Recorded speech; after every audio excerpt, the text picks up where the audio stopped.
What's up, everybody? Welcome to Podcast No Plus. I'm Alex, and in this video, I want to talk about the next Far Cry game. Now, this is, when you guys see this, is several days after, this ended up happening, but I want to talk about it just in general, because I do have some thoughts, maybe nothing insanely mind-blowing, but obviously on Thursday, we have the creative director, Dan Hay. He left Ubisoft. He was Far Cry's basically, like, overseer, like the highest position you could have, on that team and over that property for over 10 years, I believe. And he was overseeing, this is what Jeff Grubb says, he was overseeing the next Far Cry game, which is intended as a Far Cry live service project similar to Assassin's Creed Infinity, which is the Assassin's Creed live service game that we've talked about before on the channel. And obviously Ubisoft has kind of denied that that's what the Assassin's Creed game is going to be, but they kind of left the door open that it could very well still kind of be what we think it is. So here's the deal.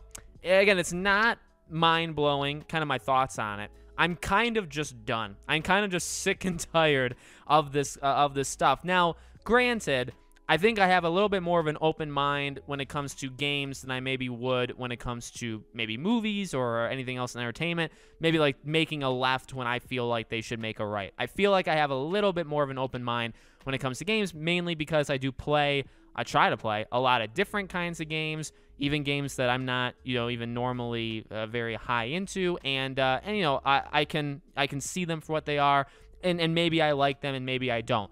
With that being said, though, the live service thing is just always, and I've said this before, it's always bugged me. I don't like it. I don't like the path that the gaming industry is going in. It couldn't be more clear. It's going live service, and I've said this as well. I don't think that immediately is like a negative thing. Like, you have to really look at it like an individual case scenario, right? But I would say, as a general movement, I'm not in support. I'm not in support. I'm actually maybe not violently against it, but I'm very much not in its camp. They're not the games I like to play. There is historically way more failures than successes. My thing that I always say is, like, you can just rattle off a couple. I mean, there's not that many, maybe more than actually two, right? But you can rattle off the games or franchises that have succeeded as a live service thing. And there's a lot of them that have completely failed. There's a lot of them that you can laugh at. But then there's also just probably like hundreds that have come out and you don't even know their names, you don't know anything about them, but they came out and they completely failed. Like, they came out, they had their 2 days in the sun, and they're completely gone. And it's sad, I guess, but also they literally do it to themselves. Again, I don't want to come across as, like, tone deaf or anything like that, because I get there are people that like it, but I just feel like as an industry, it's not healthy, and it's not a good medium to, Battle Royale is not, I don't like that medium either, and I don't like the live service thing, and oftentimes those two, by the way, cross over, into each other. It's a crossover event that nobody asked for. For Far Cry, again, looking at it like an individual standpoint, I, get it, just like I get it for Assassin's Creed, even like I get it, I mean, if you think about it, Halo is doing it. Now Halo's a little bit different because the multiplayer is free to play, like, right off the bat. The single player being a full price game on its own is actually a little weird, but it's on Game Pass, so you can maybe forgive things you maybe can't, but that's also kind of designed to be, this is the Halo game for the next 5-6 years. We're just going to kind of constantly add to it, update it, expand it. And again, like, that sometimes I guess Destiny 2 is a good example, right, of probably that working generally, although I know there's a lot of hatred in the Destiny 2 community at Destiny 2, so I don't even know if it's right to say that it generally worked. Maybe most people think it didn't. But, you have, like, I get it,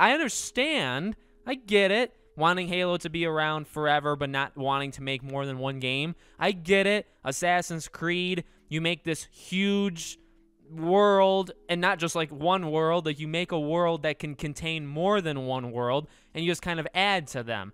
But it's just on top of me just not being a fan of live service elements and the fact that sometimes games just aren't built with that rightly in mind. Like, they don't know how to implement it, but they want it in any way, which you could look at, like, Marvel's Avengers for that. You know what I mean? The blueprint's there of how to make an Avengers game. Guardians of the Galaxy did it. You can look at any team. I mean, you can literally do it. Like, it's so easy.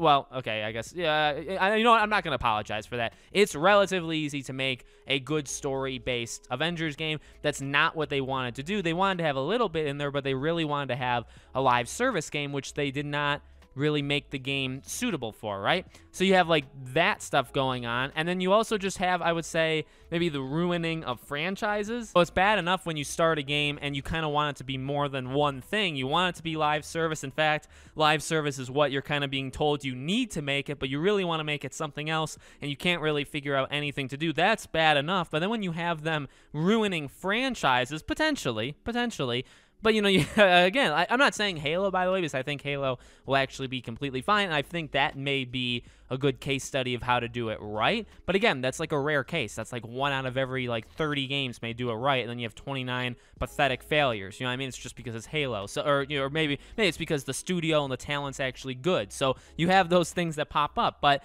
you know, I don't think Assassin's Creed is really, again, I was going to say I don't think Assassin's Creed is built for that. I guess I should probably stick with it because I think at its core, no, Assassin's Creed is not meant to literally be a live service game. Same thing with Far Cry. Far Cry and really Assassin's Creed in some ways, but even more so for Far Cry, what I hear, especially the recent entries, it literally, you know, they give you the open world. It's very similar to the last Far Cry game you played, but you go in and you spend 50, 60 hours, you do all these side quests. Nothing really ever sticks. Nothing really makes a big impact, but it's just things to do. And some people like that. And by the way, I understand that. I get it. I don't really think there's anything against it.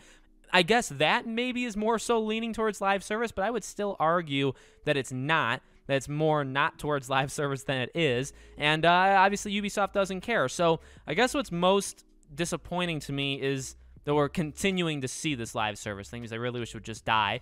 But now we're also seeing it with historically non-live service games that are being transformed. And sure, these are all rumors. This is, you know, Jeff Grubb talking. But, like, what if it happens? You know what I mean? If Assassin's Creed Infinity really is what they say, and then this Far Cry is what it... Like, that's 2 big Ubisoft franchises. Skull and Bones already is like a live service game in the making. Now, I like the idea of Skull and Bones, but it's a live service game.